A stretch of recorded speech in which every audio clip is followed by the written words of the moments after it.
கர்ப்பப்பை வாய் புற்றுநோய்னா என்ன, அதை பத்தி தான் நம்ம வந்து இப்போ பார்க்க போறோம். அங்க இது வந்து யார் கூட போறாங்கன்னா, இது வந்து ஒரு கார்டு மூலம் வந்து நோயை ஆரம்ப கட்டத்திலே கண்டறிந்து அதை தடுப்பதே இந்த ஆண்டின் கருப்பொருள் ஆகும். இந்த ஆண்டுல வந்து ஜனவரி மாதத்திலே இந்த மாதிரி கர்ப்பப்பை வாய் புற்றுநோய் வந்தா அதை எப்படி ஆரம்ப கட்டத்திலே வந்து தடுத்து வந்துருச்சுன்னா அதுக்கு என்ன ட்ரீட்மெண்ட் பண்ணணும் அப்படின்னு சொல்றத பத்தி தான் நாங்க வந்து உங்களுக்கு விழிப்புணர்வு கொடுக்க வந்திருக்கோம்.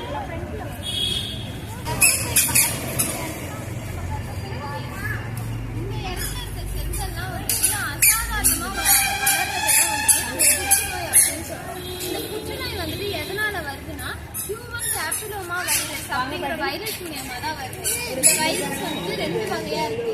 ஒன்னு வந்து குறைந்தபட்ச ஆபத்துள்ள வைரஸ், இன்னொன்று வந்து அதிகபட்ச ஆபத்துள்ள வைரஸ். எது மூலமா வருது அப்படின்னா சுடநீரக பிரச்சனை மூலமா வந்துட்டு அதிகபட்ச ஆபத்துள்ள வைரஸ். இந்த கேன்சர் வந்து மொத்தம் 4 வகையா இருக்கு.